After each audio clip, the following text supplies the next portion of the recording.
शाळा करते, अंगावरून बळ करते, कर्मावरून ध्येय करते, प्रार्थनेमधून ईश्वर करते, डोळ्यातील पाण्यावरून माणसाचे अंतःकरण करते, कार्यक्रमाच्या प्रास्ताविकावरून कार्यक्रम करतो.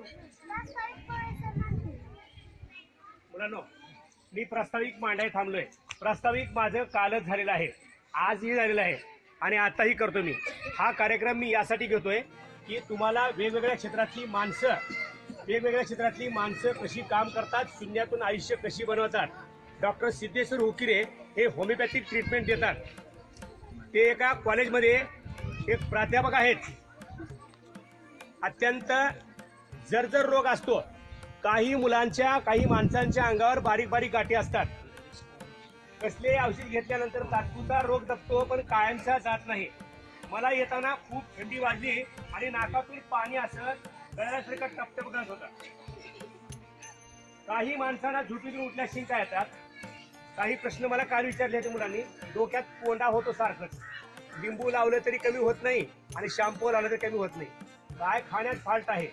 काही मुलांना झोपीत दचकायची सवय आहे. काही माणसं बडबड करताना प्रमाणाच्या बाहेर करतात.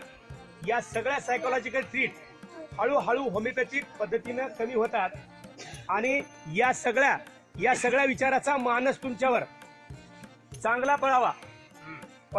विचार चांगले हवेत. तुम्ही सगळे सुज्ञ नागरिक आहात. या सगळ्या लेकरापैकी काही चांगले वकील, काही चांगले पोलीस, काही चांगले जज, काही होमिओपॅथिक हायर ट्रीटमेंट, जिथं ॲलोपॅथिक इलाज करू शकत नाही. ॲलोपॅथिक म्हणजे काय, आपण जे पांढऱ्या गोळ्या खातो मेडिकलमध्ये, पांढऱ्या पिवळ्या वासाच्या गोळ्या खातो, त्याच्या व्यतिरिक्त ट्रीटमेंट देणारी ही एक ट्रीटमेंट आहे. याला मागणी ही अत्यंत कमी आहे. त्याचं कारण लोकांना क्विक रिझल्ट पाहिजे, क्विक. इथं मात्र हा इलाज सावकाश करतो.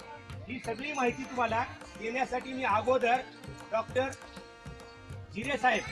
डॉक्टर सुनील जिरे यांची तारीख घेतली होती, परंतु त्यांचं बिझी शेड्यूल असल्यामुळं ते काही येऊ शकले नाहीत. परंतु सुदैवानं डॉक्टर सिद्धेश्वर हुकिरे यांनी आपला होकार दिला, एका शब्दात हो दिला. 8:05 आपल्याला निघायचं म्हणलं, 8:02 ते थांबले होते. वेळ दुसऱ्याला देऊन आपलं मोठेपण आणि दुसऱ्याचं मोठेपण सोबत घेऊन चालणारी अशी माणसं मी तुमच्यासमोर उभे केले. मला प्रस्तावनेमध्ये जास्त मांडायचं नाही. त्यांचं भाषण तुम्हाला ऐकायचं आहे. त्यांचा अजून लगेचच पिरियड आहे, त्यांना पिरियड अटेंड करायचं आहे. मी एवढंच बोलवतो आणि संपवतो. जय हिंद, जय महाराष्ट्र.